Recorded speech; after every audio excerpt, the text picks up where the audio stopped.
उसको लाख रुपये तो 5 लाख रुपये पेमेंट निकली है, 50,000 निकल जाता है, 45,000 बचता है, और फिर डॉक्टर और वे समाज से भी आधा कर रहे हैं। इनका वो हाल है जो धोबी का कुत्ता ने चलता था। कांग्रेस के कैंपेन कमेटी के चेयरमैन एवं स्टार प्रचारक सुखविंदर सिंह सुक्खू ने जसवा प्रागपुर के रक्कड़ में एक जनसभा को संबोधित करते हुए यहां से निर्दलीय चुनाव लड़ रहे समाज सेवियों पर जमकर हमला बोला। सुक्खू ने कहा कि कुछ लोग राजनीति में अपने व्यापार के धंधे करने आते हैं। ऐसे लोग चुनावों से पहले तरह तरह के ढोंग रचते हैं और तरह तरह के सेवा भाव दिखाते हैं।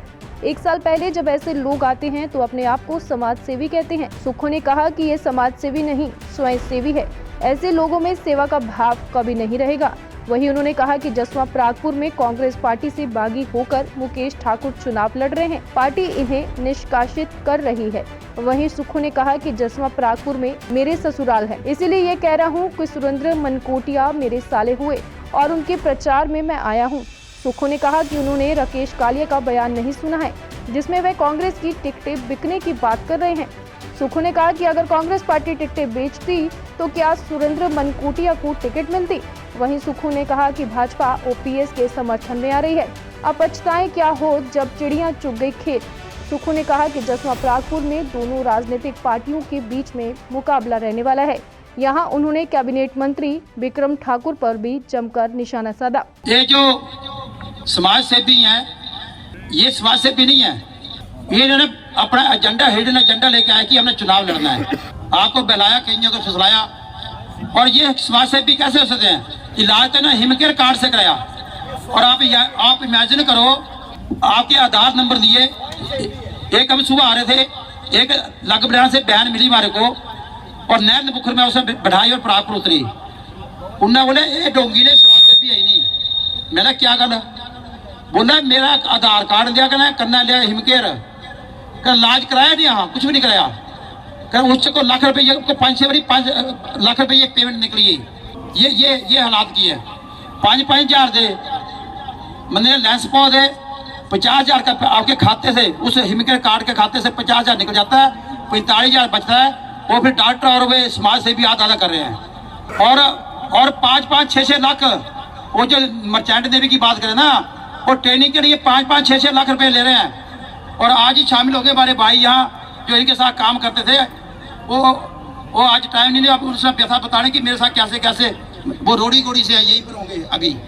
वहीं जसवा प्रागपुर से कांग्रेस के प्रत्याशी सुरेंद्र मनकोटिया ने भी दोनों निर्दलीय प्रत्याशियों पर जमकर प्रहार किए। मनकोटिया ने कहा कि ये लोग अपना हिडन एजेंडा लेकर आए हैं। मनकोटिया ने कहा कि ये समाज सेवी नहीं हो सकते, लोगों का इलाज इन्होंने हिमकेयर से करवाया है। संजय प्राशर पर हमला बोलते हुए कहा कि लोगों के हिमकेयर और आधार नंबर लिए। मनकोटिया ने कहा कि मुझे एक महिला ने कहा कि मैंने कोई भी ऑपरेशन नहीं करवाया और मेरा 1 लाख रुपया हिमकेयर से निकल गया। लोगों की आंखों के लेंस 5,000 रुपए का है और खाते से 50,000 रुपए निकल रहे हैं। मनकोटिया ने वहीं कहा कि उनमें 45,000 रुपए जो बचता है उसे समाज सेवी और डॉक्टर आधा आधा कर रहे हैं। मनकोटिया ने उन्होंने कहा कि संजय प्राशर मर्चेंट नेवी की ट्रेनिंग के लिए 5 से 6 लाख रुपए ले रहे हैं। कुछ लोग राजनीति में व्यापार के धंधे करने के लिए आते हैं। वो व्यापार के माध्यम से चुनावों से पहले तरह तरह के ढोंग रचते हैं, तरह तरह की सेवा भाव दिखाते हैं। और 1 साल पहले जब ऐसे सब लोग आते हैं तो अपने आप को समाज सेवी कहते हैं। समाज सेवी कौन होता है? ये समाज सेवी नहीं है, ये स्वयं सेवी है।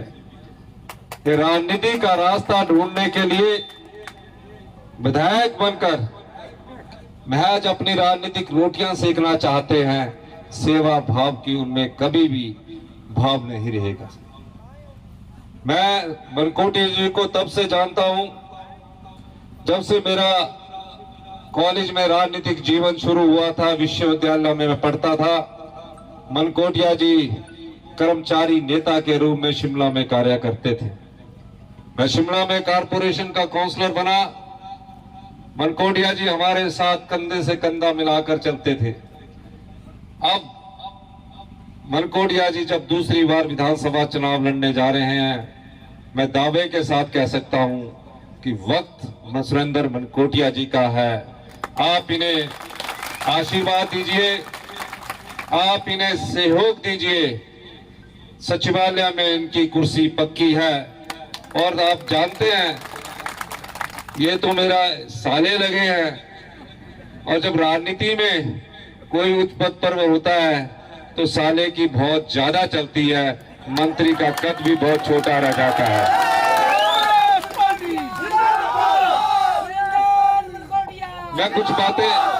मैं कुछ बातें आपके ध्यान में लाना चाहता हूं।